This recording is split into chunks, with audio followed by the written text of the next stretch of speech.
I never thought cleaning out my childhood bedroom would uncover the biggest lie of my life. But there I was, 26 years old, back in my family home in suburban Chicago after landing my first real job at a marketing firm downtown.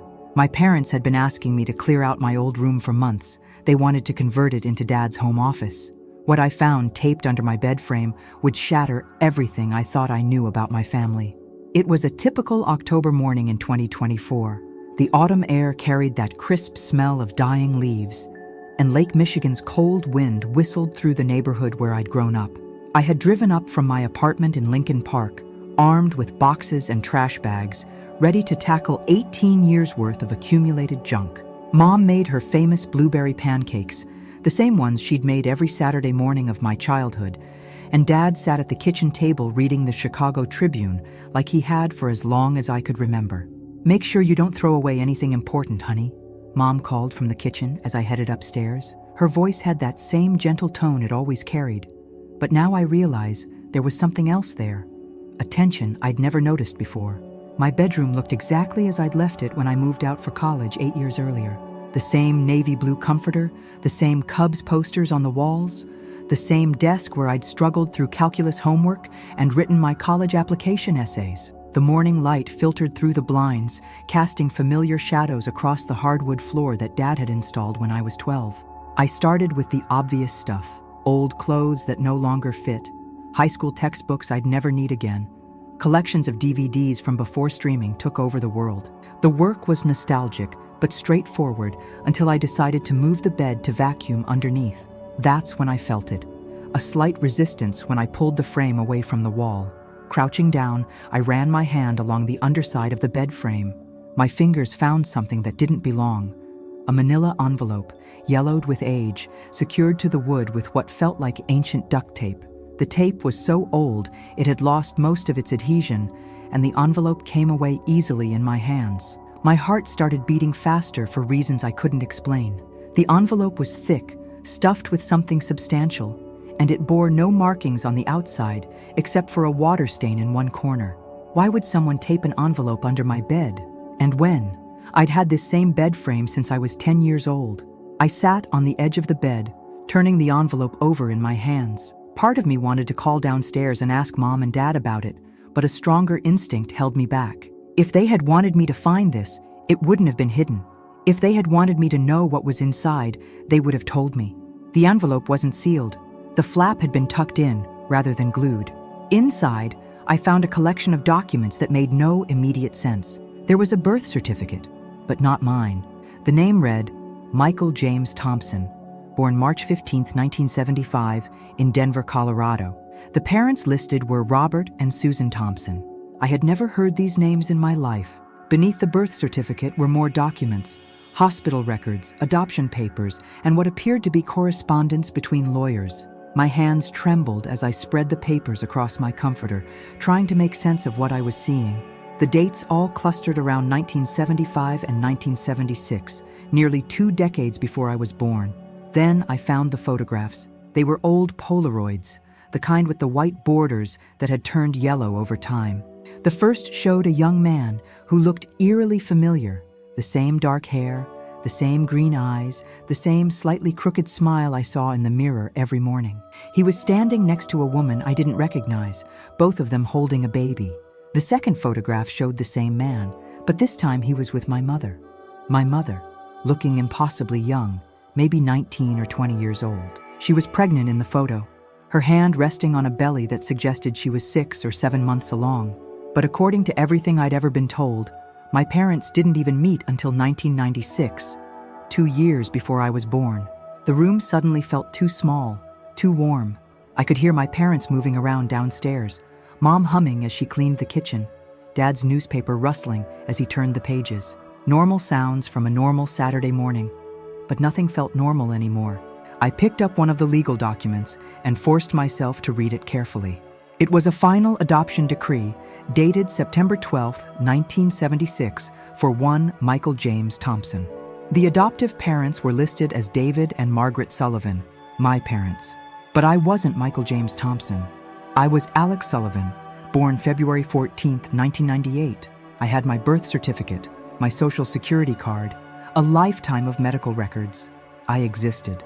But if these documents were real, if this envelope contained the truth, then my parents had adopted a child 22 years before I was born. A child they had never mentioned. A child who looked exactly like me. I spread out all the photographs and documents on my bed, trying to piece together a timeline that made sense. The young man in the photos, Michael, had the same facial structure as me, the same hands, the same way of standing with his left shoulder slightly higher than his right. In one photo, he was wearing a Cubs jersey, number 23, just like the one hanging in my closet downstairs. The hospital records showed that Michael had been born premature, spending several weeks in the NICU before being placed for adoption. The adoptive parents, my parents, had been in their early 20s, living in an apartment on Chicago's North Side, while Dad finished his degree at Northwestern. I found a letter, handwritten on legal pad paper, that made my blood run cold. David and Margaret, thank you for taking Michael. We know this wasn't the plan, but with Robert's deployment and everything that's happened, we can't provide the life he deserves. Please tell him someday that we loved him enough to let him go.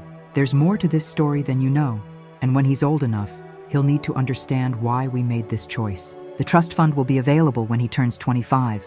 The details are with the lawyers. Please don't try to find us. It's safer for everyone this way. With all our love, Susan. The letter was dated October 1976, a month after the adoption was finalized. I read it 3 times, each time hoping the words would change, would make more sense, would somehow align with the life I thought I knew. But they didn't. I had a brother. Or maybe I was the brother. I had biological parents named Robert and Susan Thompson, who had given up a child for adoption. There was a trust fund that should have been available 6 months ago when I turned 25, but I had never heard of it. Most disturbing of all, there was something dangerous enough that my biological parents had warned against being found. The sound of footsteps on the stairs snapped me back to the present. Alex, honey, how's it going up there? Mom's voice carried up from the hallway. I quickly gathered all the documents and photos, shoving them back into the envelope. Fine, Mom. Just taking a break. Do you want some lunch? Dad's making grilled cheese. Yeah, that sounds great. I'll be down in a few minutes. I heard her footsteps retreating down the stairs, and I slumped back against my pillow, the envelope clutched against my chest. Everything about my childhood suddenly felt different, filtered through this new knowledge. Had my parents been grieving another son while raising me? Was I a replacement for Michael? Had they ever planned to tell me the truth? I thought about all the times I'd been told I was adopted as a baby from a young mother who couldn't keep me. It was a story I'd never questioned. My parents had always been open about the adoption, though they'd said they didn't know much about my birth mother. They'd told me she was young, that she'd chosen them specifically, that it was a closed adoption for everyone's privacy. But if the documents in this envelope were real, then everything they'd told me was a lie. I pulled out my phone and took pictures of every document, every photograph. Whatever was happening here, whatever truth I was about to uncover, I needed evidence.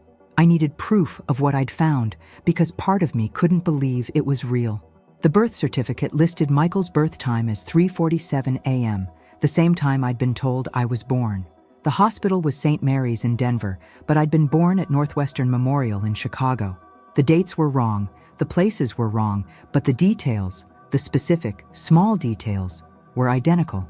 I stood up and walked to my dresser, pulling out my own birth certificate from the folder where I kept my important documents. Alexander David Sullivan, born February 14, 1998, at 3:47 a.m., to David and Margaret Sullivan.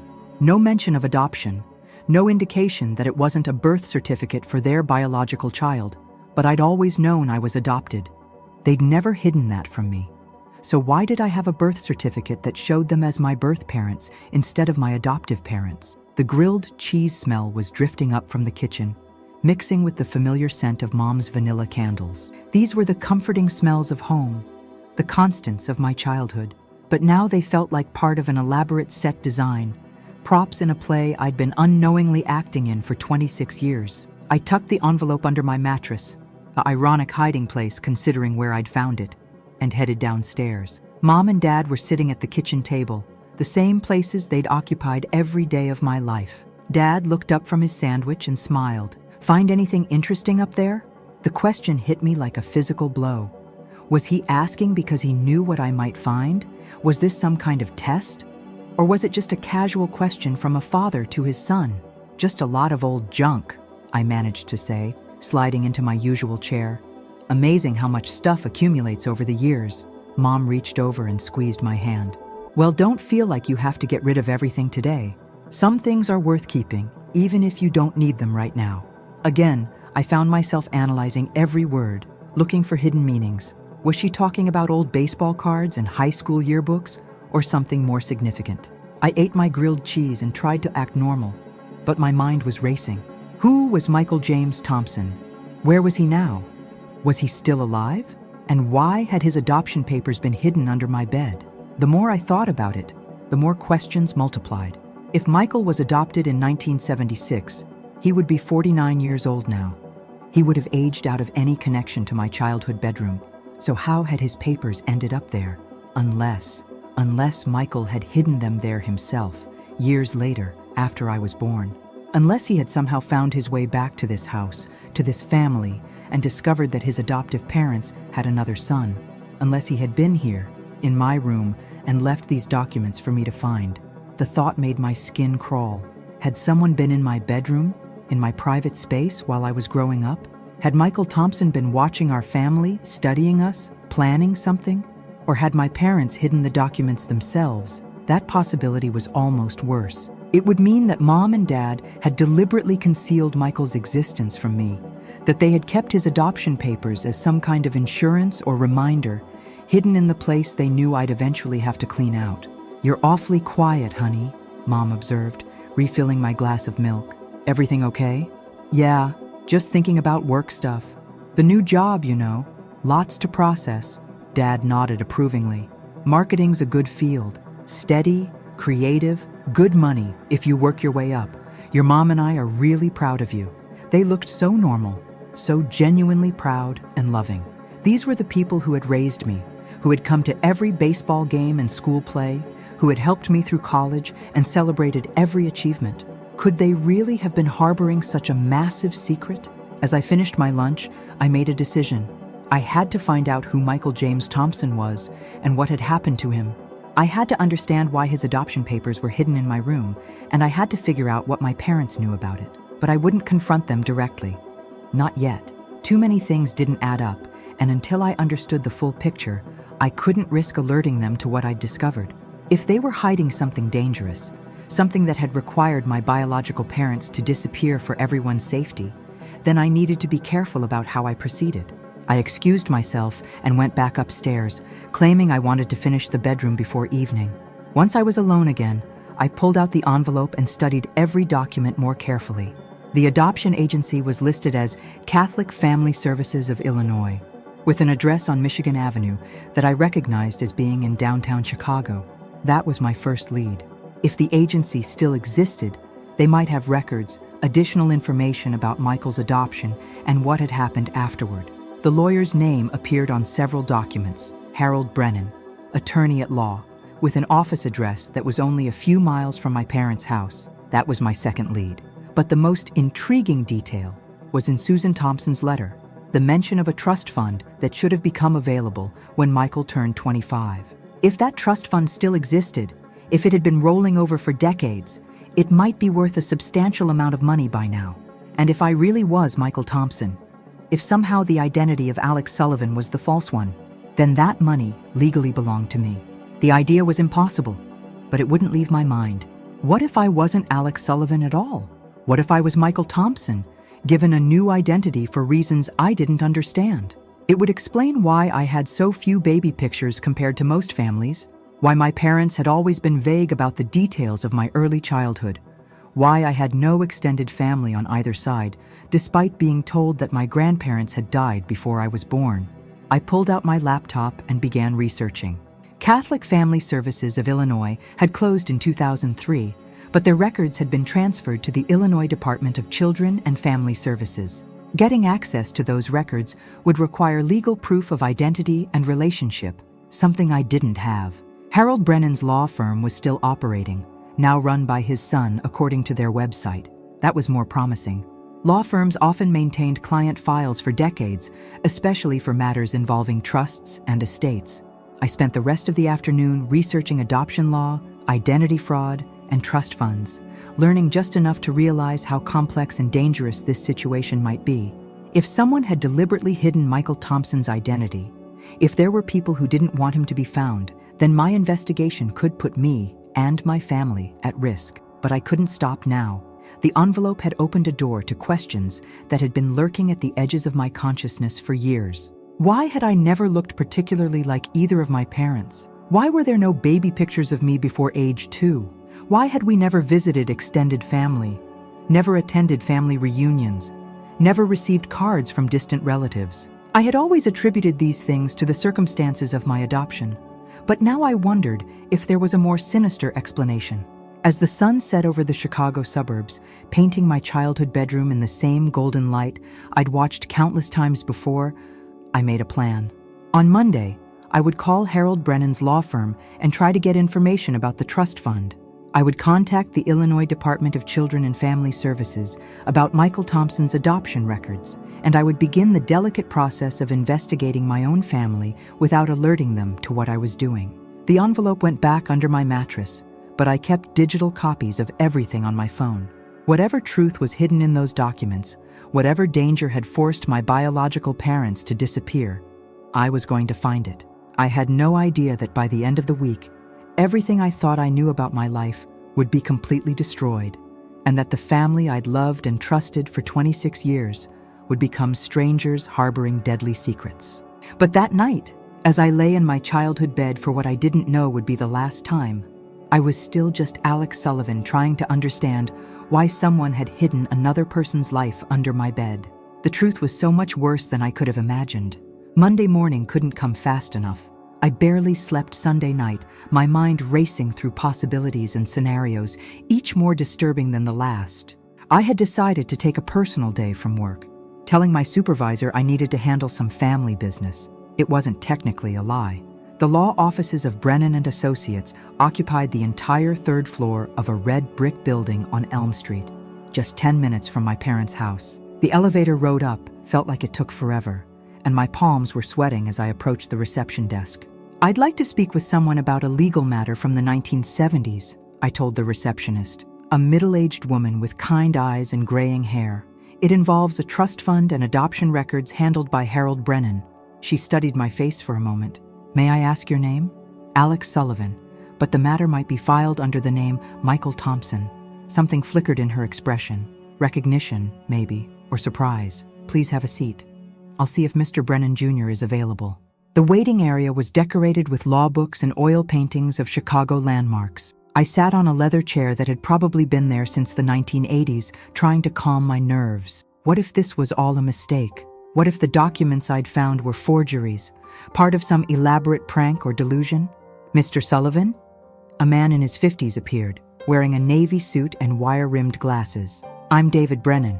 My father handled the Thompson matter. Would you please come with me?"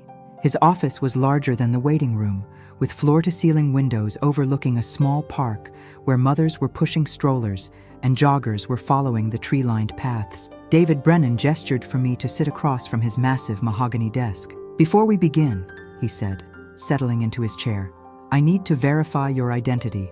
Do you have identification with you?" I handed him my driver's license, and he studied it carefully before logging into his computer. He typed for several minutes, occasionally glancing at me with an expression I couldn't read. "Mr. Sullivan," he finally said, "what I'm about to tell you is going to be very difficult to hear. My father left very specific instructions about how to handle this situation, should it ever arise." My heart was pounding so hard, I could hear it in my ears. What situation? The situation where Michael James Thompson came looking for answers about his trust fund. The room seemed to tilt sideways. I don't know if I'm...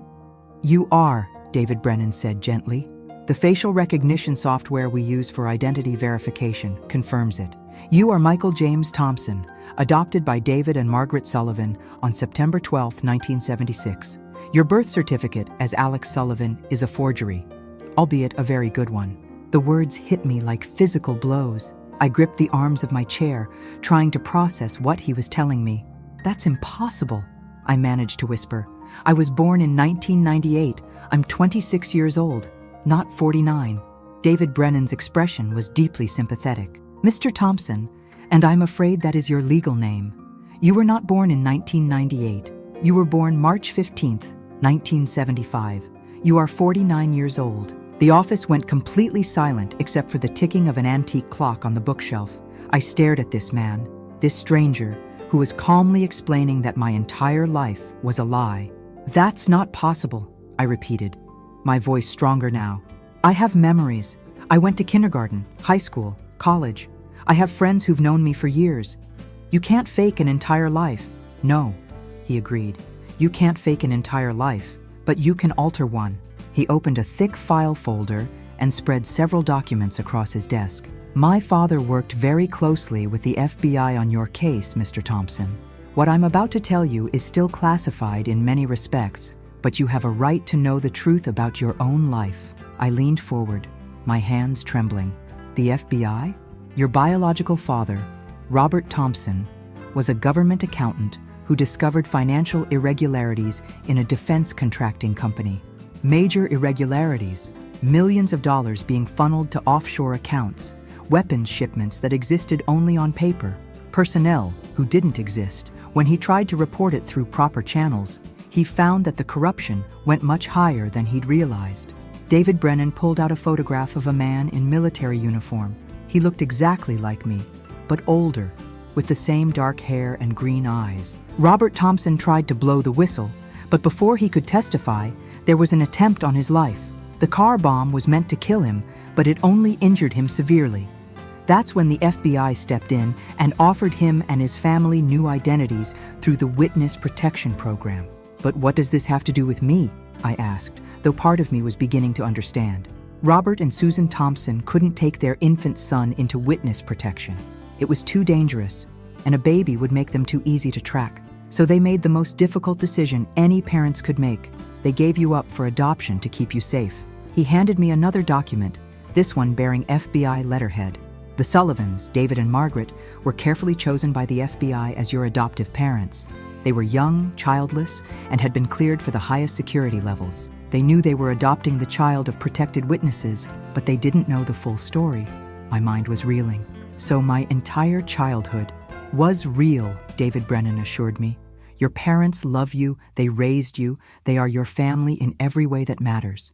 But yes, your identity was constructed to protect you from the people who wanted to kill your biological father. What happened to them? To Robert and Susan? His expression darkened. That's where the story gets complicated.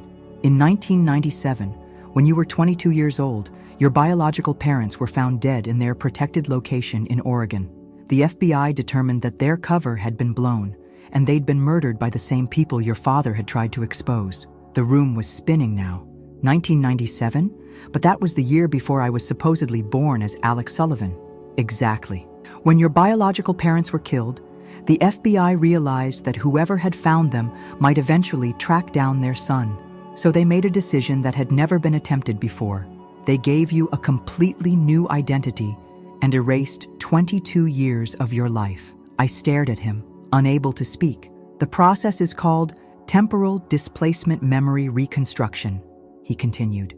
It's a combination of advanced hypnosis, memory suppression, and identity reconstruction.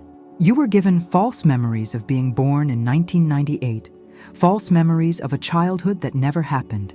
Your real memories from ages 0 to 22 were suppressed and replaced. That's not possible, I said again, but my voice sounded hollow even to me. David Brennan opened another file and showed me medical records, real medical records with my photograph and fingerprints dated from 1975 to 1997. There were hospital visits for childhood illnesses, school physical exams, college enrollment documents.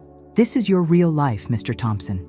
You graduated from Northwestern University in 1997 with a degree in accounting, just like your biological father. You were working at a small firm in downtown Chicago when the FBI approached you and explained that your birth parents had been murdered. You agreed to the identity reconstruction because you were terrified that you'd be next. I picked up one of the documents, a college transcript from Northwestern for Michael James Thompson, graduating summa cum laude in 1997. The photograph stapled to the transcript was unmistakably me, but I had no memory of taking it. "I don't remember any of this," I whispered. "You weren't supposed to. That was the point.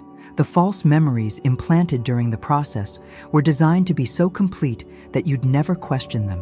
You were given a new birth certificate, new social security number, new everything. As far as the world was concerned, Michael Thompson died in 1997, and Alex Sullivan was born in 1998. But my parents, David and Margaret, they know all this? They know some of it. They know that your identity was changed for your protection, and they agreed to support the new cover story. But they don't know about the memory reconstruction, and they don't know the full details of why it was necessary. The FBI felt it was safer for everyone if the knowledge was compartmentalized. I stood up abruptly, needing to move, needing to do something with the energy that was crackling through my body. "This is insane. You're telling me that my entire life is a lie, that I'm not the person I think I am, that I have 22 years of memories that are completely false? I'm telling you that you are exactly the person you think you are," David Brennan said firmly. "Your personality, your character, your relationships, none of that was fabricated. The false memories were built on your real personality and preferences. You still love baseball because Michael Thompson loved baseball. You still prefer chocolate ice cream because Michael Thompson preferred chocolate ice cream. The essence of who you are never changed." He handed me another document, this one bound in leather and sealed with an official-looking stamp. "This is the trust fund your biological mother mentioned in her letter. It's been earning interest and investment returns for 49 years. As of this morning, it's worth $2.3 million. I stared at the document without really seeing it. $2.3 million. Your biological parents were not wealthy, but they were smart. They set up the trust fund with the FBI's help, designed to provide for your future while keeping you hidden. The money has been professionally managed all these years, waiting for you to claim it. What's the catch?" I asked, because there had to be one. David Brennan's expression grew serious. "The catch is that the people who killed your biological parents are still out there. The defense contracting company your father tried to expose is now one of the largest military suppliers in the country. They have billions of dollars in government contracts and enormous political influence." He pulled out a final folder, this one marked with red tape and warning labels. "They know that Michael Thompson had a son. They've been searching for you for 27 years. The FBI believes that if you claim the trust fund, if you start asking questions about your real identity, you'll eventually appear on their radar." "So what am I supposed to do?" I asked. "Pretend I never found this out? Go back to being Alex Sullivan and forget that I have a real family, real history?" "That's entirely your choice," David Brennan said. "The FBI's witness protection program is still available to you. You could disappear again, become someone entirely new, or you could claim your real identity in the trust fund, knowing that it might put you and your adoptive family in danger." I walked to the window and looked down at the park below. A father was teaching his young son how to ride a bicycle, running alongside the wobbling bike with his hand on the seat. It was such a normal, everyday scene, but it felt like I was watching it from another planet. "There's something else," David Brennan said behind me. "The reason my father left such detailed instructions about this meeting." I turned back to face him. 3 days ago, someone broke into our offices and attempted to access the Thompson files. They didn't get anything. We have extensive security systems, but it suggests that someone knows you've been asking questions. The blood drained from my face. What kind of someone? We don't know. But whoever it was had professional-grade lockpicking tools and knew exactly which files they were looking for. This wasn't a random burglary. I sank back into the chair, overwhelmed by the implications. So by coming here, by finding out the truth, I've already put myself in danger. Possibly. Which is why I'm going to give you this. He handed me a business card with nothing on it except a phone number. This is a direct line to FBI agent Sarah Chen. She's been managing your case since 1997. If anything unusual happens, if you notice anyone following you or asking questions about your family, you call that number immediately. I slipped the card into my wallet with shaking hands. "Mr. Thompson," David Brennan said gently, "I know this is an enormous shock. Take some time to process it. The trust fund will still be there whenever you decide what you want to do. But please be careful. Your biological parents died because they tried to expose the truth, Don't make their sacrifice meaningless by taking unnecessary risks. I stood up to leave, my legs unsteady beneath me. One more question. The documents I found under my bed, how did they get there? David Brennan smiled sadly. You put them there yourself in 1997, before the memory reconstruction. You told my father that if you ever forgot who you really were, you wanted some way to find your way back to the truth. You were very specific about where to hide them. The drive home was a blur. I found myself automatically taking the familiar route through the neighborhood where I'd grown up, or thought I'd grown up, past the elementary school where I had false memories of learning to read, past the baseball diamond where I had false memories of hitting my first home run. But were they false memories? If I had been 22 years old in 1997, then I would have been old enough to have played on that same baseball diamond as a child in the 1980s. Maybe some of my memories were real, just displaced in time. The possibility made my head spin. I pulled into my parents' driveway and sat in the car for several minutes, trying to figure out how to face them. They were expecting me to finish cleaning out my bedroom, to return to my normal life as their adopted son who worked in marketing and lived in Lincoln Park. Instead, I was Michael James Thompson, a 49-year-old man with suppressed memories and a $2.3 million trust fund whose biological parents had been murdered by corporate killers who were still looking for him. And someone had broken into a law office 3 days ago, trying to find information about me. I walked into the house, and Mom looked up from her crossword puzzle with the same loving smile she'd given me every day of my life, or the life I remembered. How did it go, honey? Did you get everything sorted out? Yeah, I managed to say. Everything's sorted out, but nothing was sorted out. Everything was more complicated and dangerous than I could have imagined, and I still had no idea who I could trust. That night, I lay in my childhood bed staring at the ceiling, trying to separate real memories from false ones. But the more I concentrated, the more everything seemed to blend together into a confusing mess of images and sensations that might or might not be real. I remembered learning to ride a bike in the driveway of this house, with Dad running behind me holding the seat. But was that a real memory from 1987, when I would have been 12, or a false memory implanted to replace my actual childhood? The bike was red with white racing stripes. I could picture it perfectly, but I could also remember outgrowing it and getting a new mountain bike for my 13th birthday. If I was really born in 1975, then I would have been 13 in 1988, not when I thought I was 13. The timeline was wrong, but the emotional content of the memory felt absolutely real. I got up and went to the basement, where Mom kept photo albums in a cedar chest that had belonged to her grandmother. If I really was Michael Thompson, if I'd been adopted as an infant in 1976, then there should be baby pictures of me with my adoptive parents from that time period. The basement was dark and musty, filled with decades of accumulated household goods that had been relegated to storage but never thrown away. Christmas decorations, old furniture, boxes of Dad's college textbooks. The cedar chest sat in the corner, under the stairs where I'd hidden during thunderstorms as a child. I opened the chest and pulled out the photo albums, carrying them upstairs to the kitchen where the light was better. Mom and Dad had gone to bed an hour earlier, so I had privacy to investigate without having to explain what I was doing. The albums were organized chronologically, starting with Mom and Dad's wedding in 1974. They looked impossibly young.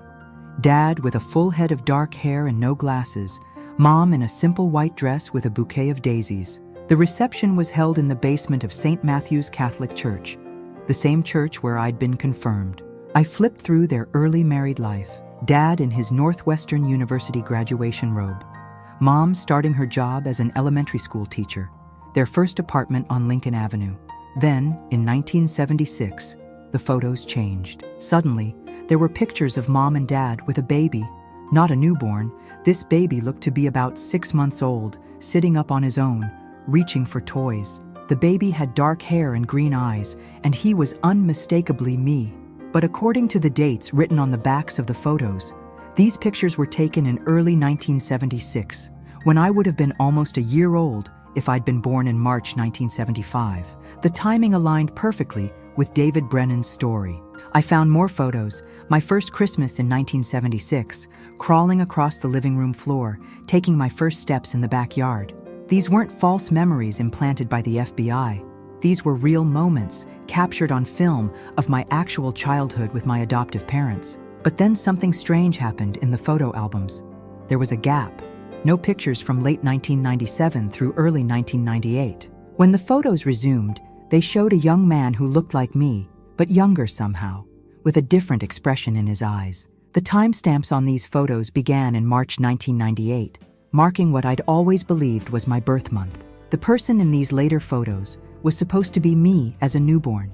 But newborns don't sit up and play with toys. The baby in the 1998 photos was clearly much older than a newborn, maybe 18 months old. It was as if someone had tried to create a photographic record of a birth that had never happened. I was studying one of these impossible photos when I heard a sound from upstairs, a floorboard creaking in a pattern that didn't match Mom or Dad's usual nighttime movements. The house was old and settled in predictable ways. I knew the sound of my parents walking to the bathroom, getting a glass of water, checking the locks before bed. This was different. I quietly closed the photo album and turned off the kitchen light, moving carefully to the back door where I could see the driveway and street. A dark sedan was parked across the street, its engine running but its lights off. I hadn't seen that car when I'd come home earlier. My phone was upstairs in my room, but I remembered the business card David Brennan had given me. I pulled it from my wallet and used the landline in the kitchen to call the number. "Agent Chen," a woman's voice answered on the first ring, despite the fact that it was nearly midnight. "This is Michael Thompson," I whispered. "David Brennan told me to call if anything unusual happened." "Where are you right now?" "At my adoptive parents' house in Oak Park. There's a car parked outside that wasn't there earlier, and I think someone might be in the house. Stay on the line and stay quiet. I'm 10 minutes away." I could hear typing in the background, then the sound of a car engine starting. "Michael, I need you to tell me exactly what you've done since leaving David Brennan's office this afternoon." "I came straight home. I haven't talked to anyone about what I learned. I was just looking at photo albums, trying to figure out what's real and what isn't." "Did you notice anyone following you? Any cars that seemed to stay behind you for too long?" "I don't think so, but I wasn't really paying attention." Another creak from upstairs, this time definitely from my bedroom. "Someone's in my room," I whispered. "Do you have anywhere safe to hide?" I thought about the layout of the house, the escape routes I'd mapped out as a child during fire drills. "The basement has a storage room with a lock. Go there now. Don't hang up the phone." I crept through the kitchen and down the basement stairs, moving as quietly as possible. The storage room was behind the furnace, filled with paint cans and garden tools. I locked the door from the inside and crouched behind a stack of boxes. "I'm hidden," I whispered into the phone. "Good. Michael, what I'm about to tell you is going to be difficult to hear, but you need to understand the situation you're in." Through the thin basement ceiling, I could hear footsteps moving through the house upstairs. They were being careful, but not careful enough to avoid the squeaky spots in the hardwood floors. "The people who killed your biological parents have been tracking every person connected to Robert Thompson's original investigation," Agent Chen continued. "We've managed to keep your location secret for 27 years, but somehow they've found you. How? We're not sure yet. It could be the law office break-in, or it could be something else. But the fact that they're in your house tonight means they know exactly who you are and where you live." The footsteps were moving toward the basement stairs now. I could hear low voices, at least 2 people, maybe more. "They're coming downstairs," I breathed into the phone. "I'm pulling into your neighborhood now. Stay hidden and stay quiet. Whatever happens, don't try to be a hero." The basement lights came on, and I heard careful footsteps on the wooden stairs. Through the gap under the storage room door, I could see flashlight beams sweeping across the floor. "Check everywhere," a man's voice said. "The documents aren't upstairs." Documents. They were looking for the papers I'd found under my bed, the ones now hidden under my mattress. But how did they know about those? "What about the parents?" a woman's voice asked. "Sedated. They won't remember anything." My blood ran cold. Mom and Dad, what had these people done to them? The flashlight beams were getting closer to the storage room. I pressed myself against the back wall, behind a shelf of Christmas decorations, trying to make myself invisible. "Agent Chen," I whispered into the phone. "They said something about sedating my parents. Medical team is en route. Stay hidden." The door handle to the storage room rattled, but the lock held. I heard mumbled conversation, then footsteps moving away. They were searching other parts of the basement. "He's not down here," the man's voice said. Check the garage. I heard them go back upstairs, and Agent Chen's voice came through the phone more clearly. Michael, I'm in your backyard. I'm going to create a distraction. When you hear it, I want you to run out the back door and get in the black SUV parked in the alley behind your house. What about my parents? My team will take care of them. Right now, I need to get you to safety. Suddenly, the house's security alarm went off, a piercing shriek that would wake the entire neighborhood. I heard shouting from upstairs, then running footsteps. Go now, Agent Chen commanded. I unlocked the storage room door and ran through the basement, taking the stairs 2 at a time. The back door was standing open. Agent Chen must have broken in to trigger the alarm. I sprinted across the backyard, past the garden where Mom grew tomatoes every summer, past the oak tree with the rope swing Dad had built when I was 7, or when I thought I was 7. The alley was dark, but I could see the black SUV with its engine running. Agent Chen was already behind the wheel. She was a small woman, maybe 40 years old, with short black hair and intense dark eyes. As soon as I got in the passenger seat, she threw the vehicle into drive, and we sped away from my childhood home. Your parents are fine, she said before I could ask. They were given a mild sedative that will wear off in a few hours. They'll wake up thinking they had unusually deep sleep. Who were those people? Contractors working for Blackwater Defense Systems, the company your biological father tried to expose. They've been monitoring law enforcement databases, looking for any activity related to the Thompson case. We were driving through neighborhoods I'd known all my life, but everything looked different in the darkness, as if I was seeing it through someone else's eyes. How did they find me so fast? Agent Chen's expression was grim. That's what worries me. Either they've had you under surveillance for longer than we realized, or someone told them where to look. Someone who knew about the documents under my bed? Exactly. Michael, I need to ask you something, and I need you to think very carefully before you answer. Since you recovered your adoption papers yesterday, have you talked to anyone about them? Anyone at all? I thought through the events of the past 2 days. No one, except David Brennan. Did you take pictures of the documents? Upload them to any cloud services? Send them to yourself via email? I took photos with my phone, but I didn't send them anywhere. That might be enough. If your phone is compromised, if someone has access to your data, they could have seen the photos automatically. She pulled into the parking lot of a 24-hour diner on Route 83, far from my neighborhood. The parking lot was nearly empty, except for a few long-haul truckers grabbing late-night meals. We're meeting someone here, Agent Chen explained. Someone who has information about your real memories, the ones that were suppressed during the identity reconstruction. They can be recovered? In some cases, yes. The process used on you was experimental in 1997. We've learned a lot about memory suppression and recovery since then. But Michael, I have to warn you, if we unlock your real memories, you'll remember things that might be very difficult to handle. What kind of things? You'll remember the day we told you that your biological parents had been murdered. You'll remember the fear you felt, the decision to give up your entire life to stay hidden. You'll remember 22 years of experiences that have been locked away for 27 years. Through the diner's windows, I could see a man in a gray suit sitting alone in a corner booth. He looked up as our SUV pulled into the parking lot, and something about his expression seemed familiar. You'll also remember, Agent Chen continued, the reason you specifically chose to hide those documents under your bed. The reason you were so determined to leave yourself a way back to the truth. What reason? Because you discovered something in 1997 that even we didn't know. Something about the people who killed your parents. Something that made you believe the danger was far from over.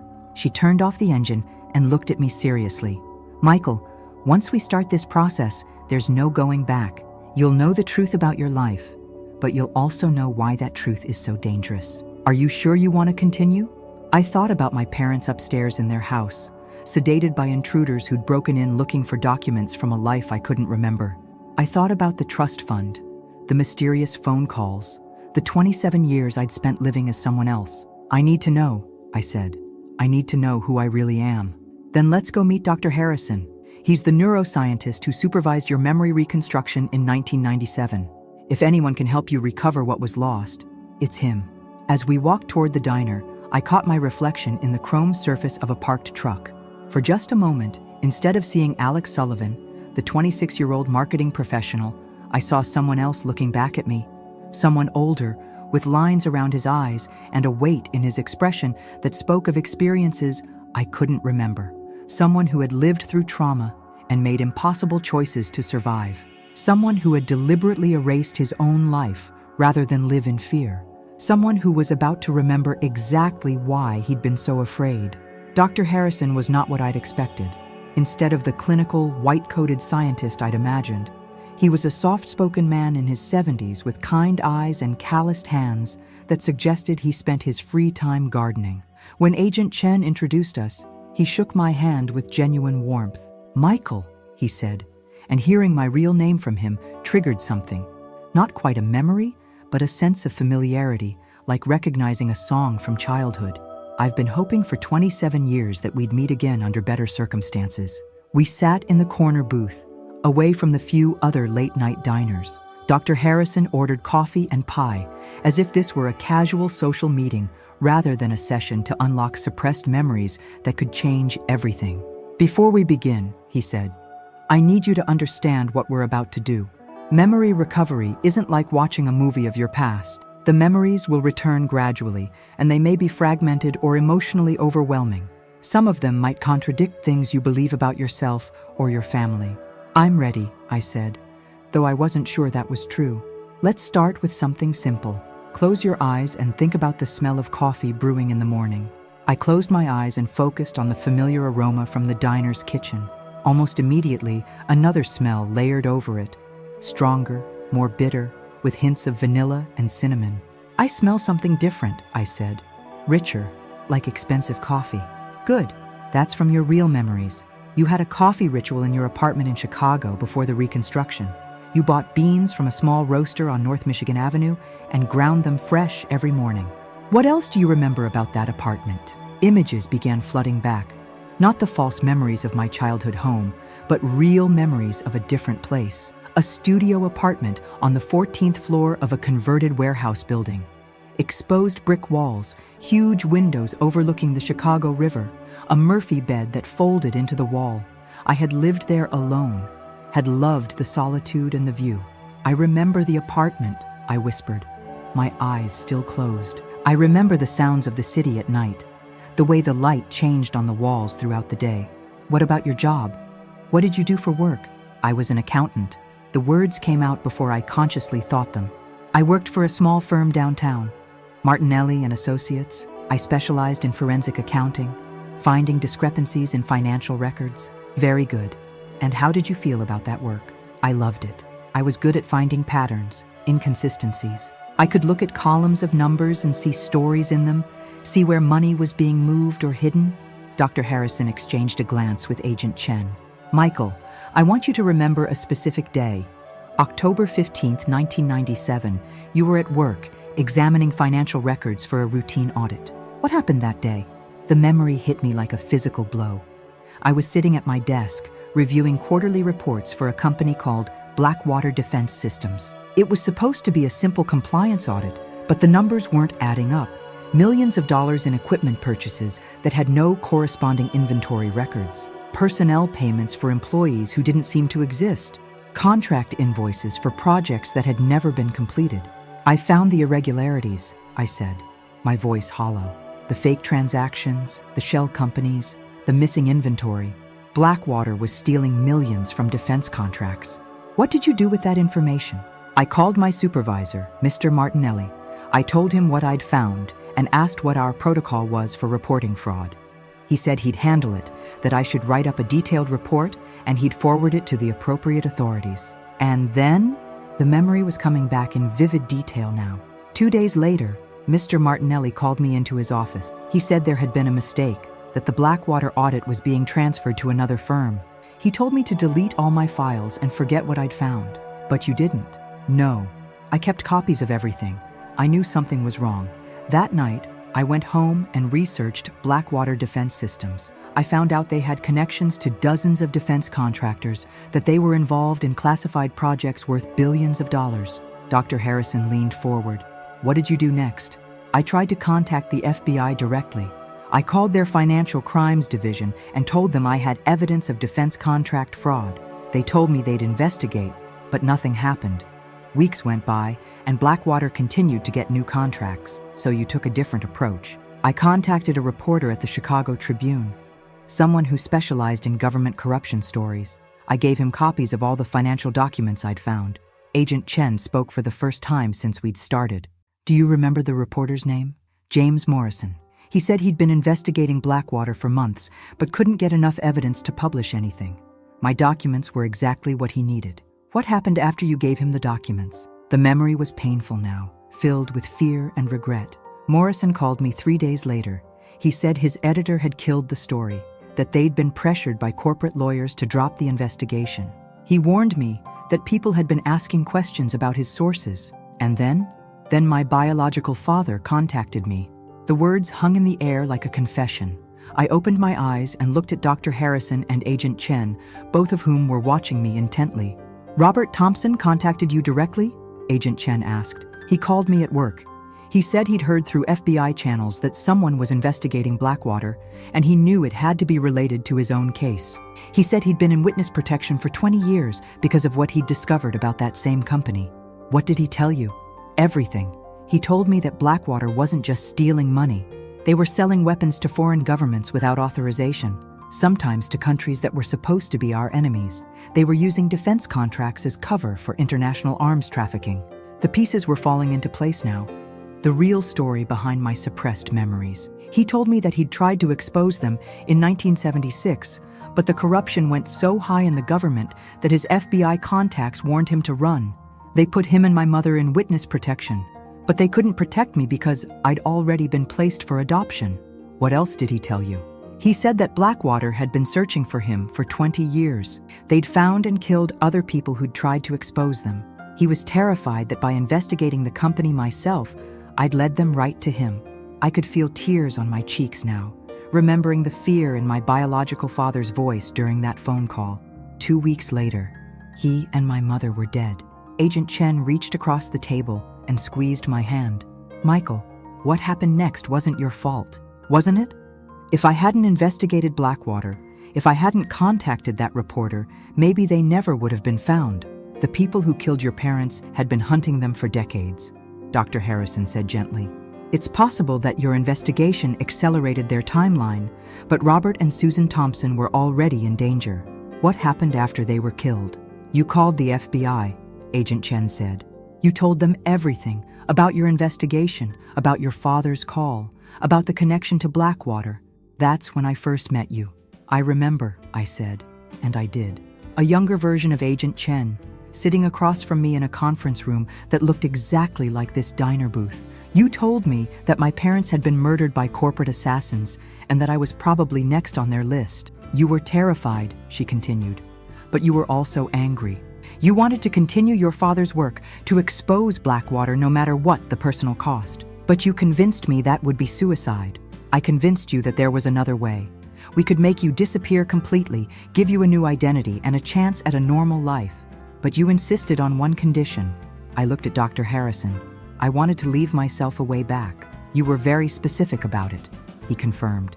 You said that if Blackwater was still operating in 20 years, if they were still corrupt and dangerous, you wanted the option to remember everything and continue your father's fight. So you hid the documents under my bed before the memory reconstruction.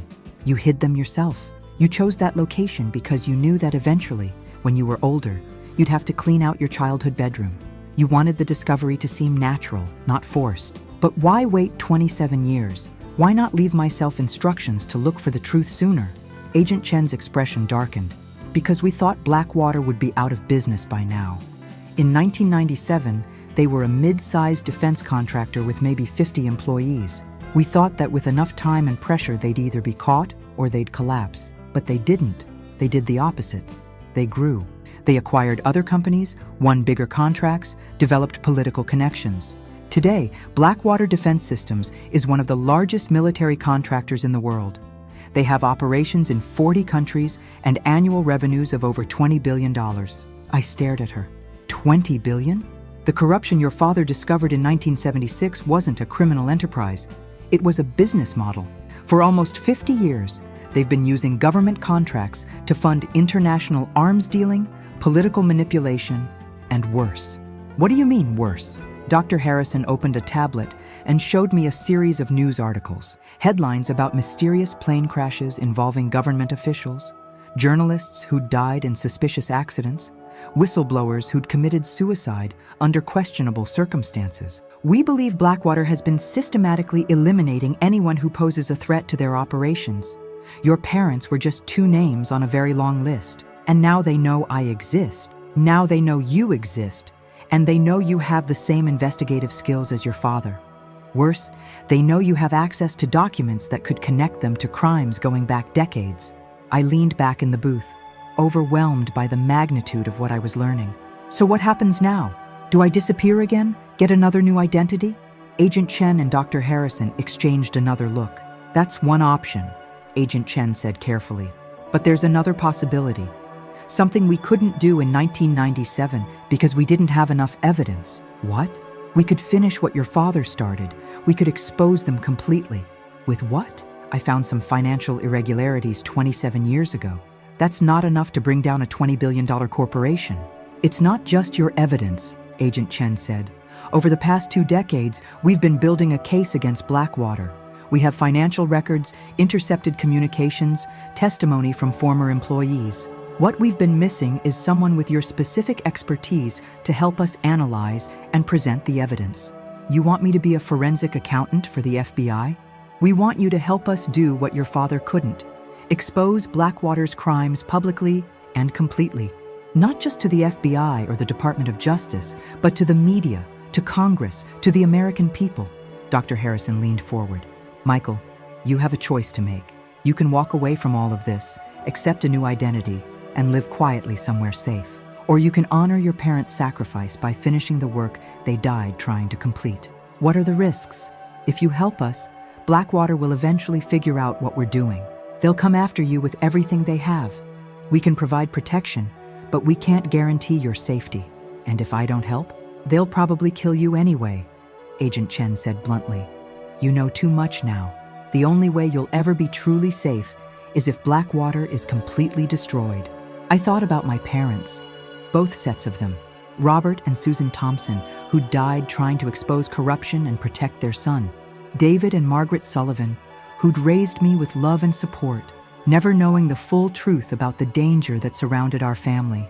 I thought about all the other people Blackwater had killed over the years, all the families destroyed to protect corporate profits. What do you need me to do? Agent Chen smiled for the first time since I'd met her. We need you to remember everything, not just your suppressed memories, but your skills, your training, your instincts as an investigative accountant. Can Dr. Harrison help you recover all of that? The memory reconstruction was remarkably complete, Dr. Harrison said. It should be possible to restore most, if not all, of your professional capabilities. But Michael, you should know that once we unlock everything, you'll essentially be 2 people in one body, Alex Sullivan and Michael Thompson. Integrating those identities can be psychologically challenging. How long will it take? The memory recovery process can be completed in about 6 hours, but learning to function with your full identity might take weeks or months. I looked around the diner, at the tired waitress refilling coffee cups, at the truck driver studying a road atlas, at the normal people living normal lives without government conspiracies or corporate assassins or false identities. I could still choose that life.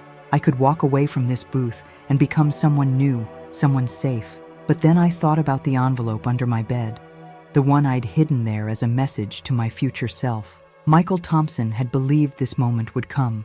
He'd believed that someday Alex Sullivan would need to remember who he really was and why that mattered. Let's do it, I said. Let's finish what my father started. Agent Chen reached into her briefcase and pulled out a thick file folder. Welcome back to the fight, Michael Thompson. Now let me show you just how deep this conspiracy goes. As Dr. Harrison began the process of unlocking the rest of my memories, I realized that everything I'd thought about my life had been wrong. I wasn't a 26-year-old marketing professional who'd stumbled onto a family secret. I was a 49-year-old forensic accountant who'd spent 27 years in hiding, waiting for the chance to bring down one of the most dangerous corporations in America. And now, finally, that chance had come. The documents Agent Chen spread across the table showed financial transactions, government contracts, and international communications that painted a picture of corruption so vast it was almost incomprehensible. Blackwater Defense Systems wasn't just stealing money or selling illegal weapons. They were operating as a shadow government, using their military contracts to influence elections, topple foreign leaders, and control global arms markets. They had been doing this for 50 years, growing more powerful and more dangerous with each passing decade. My father had discovered a small piece of this conspiracy in 1976. I had uncovered more of it in 1997. But now, in 2024, we finally had the complete picture, and we were going to destroy them. One more thing, Agent Chen said as my memories continued to flood back. The trust fund David Brennan told you about? The $2.3 million? What about it? That money isn't just an inheritance from your biological parents. It's been funded for decades by Blackwater themselves. I stared at her. What? They've been paying into that trust fund as part of a legal settlement, compensation for your parents' deaths. They think you don't know about it, that you'll never claim it. But when you do claim it, we'll have a paper trail connecting them directly to the murders. They've been paying my trust fund for 27 years. They've been paying money to the son of the people they murdered, never realizing that someday you'd wake up and use that money to destroy them. As the irony of that situation sank in, I felt something I hadn't experienced since becoming Alex Sullivan, a sense of righteous anger, of purpose beyond my own survival. I was Michael Thompson, son of Robert and Susan Thompson, and I was going to finish what they started, no matter what it cost me. The fight for truth was just beginning. The courtroom was packed with reporters, federal agents, and family members of Blackwater's victims. I sat at the prosecution table, wearing a suit that felt foreign after months of living in safe houses and wearing FBI-issued clothing. My real memories had fully integrated with my false ones, creating a strange but complete sense of identity that I was still learning to navigate.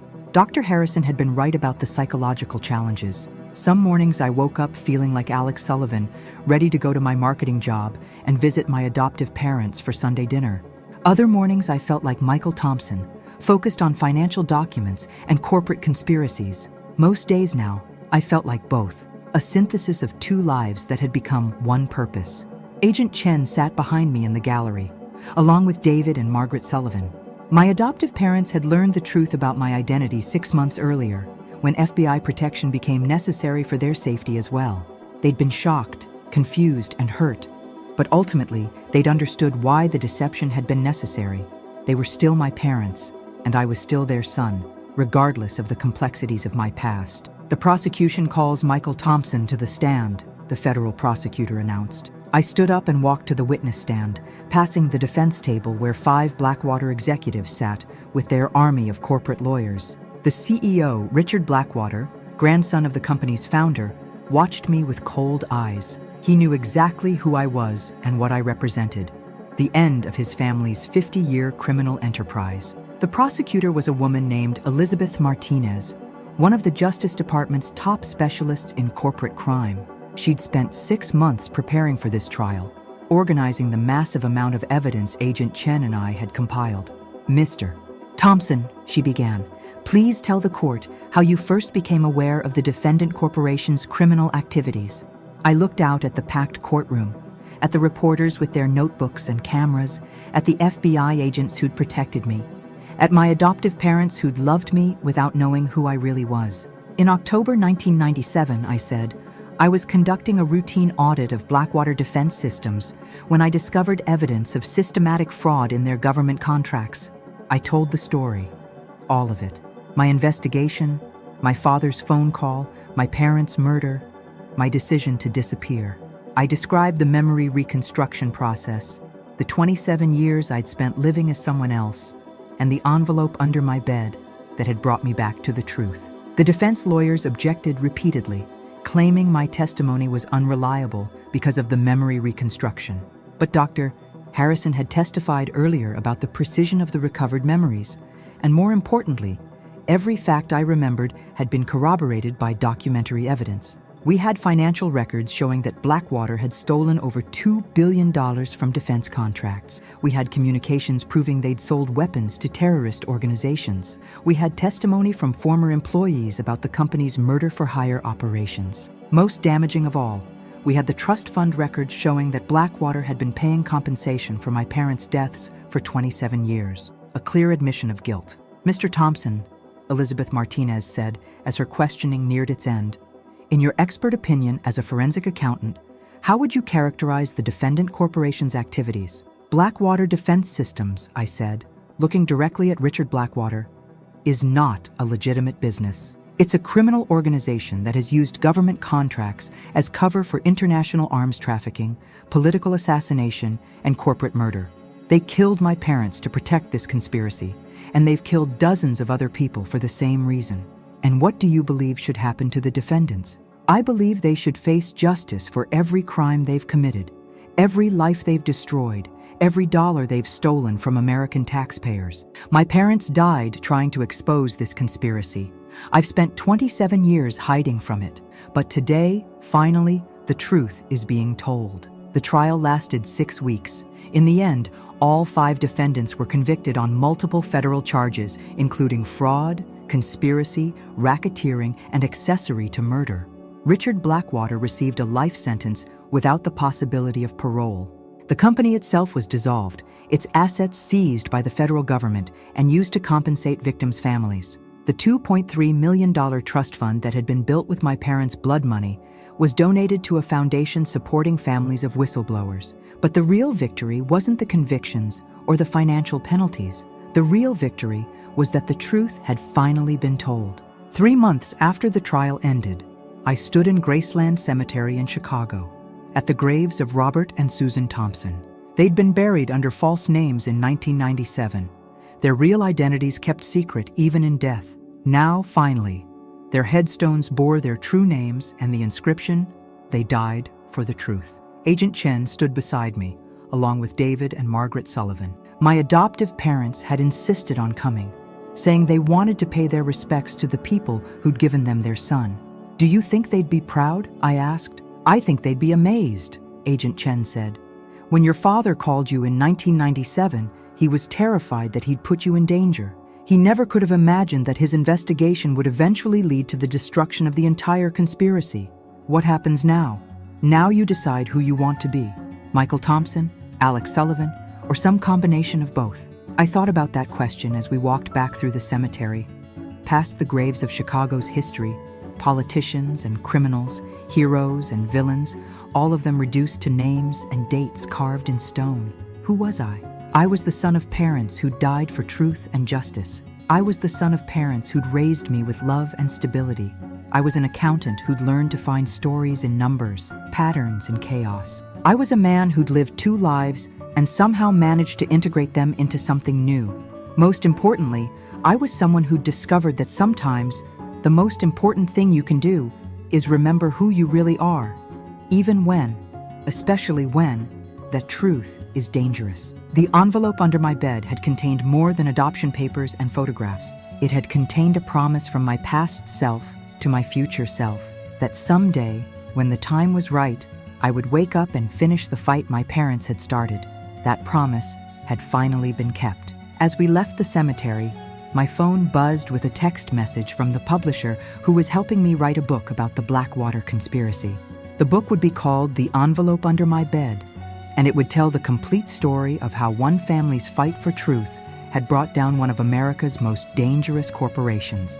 I had decided to tell the story as Alex Sullivan, the marketing professional who discovered his real identity by accident. It seemed fitting somehow, the false identity revealing the real truth, because in the end, that's what this had all been about, the truth. The truth about corporate corruption, government complicity, and the price of speaking out against power. The truth about family, love, and the different ways people protect the ones they care about. The truth about memory, identity, and the stories we tell ourselves about who we are.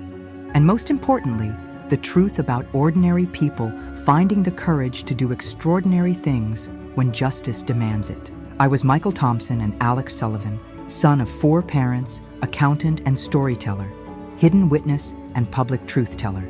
I was exactly who I was supposed to be, and for the first time in either of my lives, I was finally free.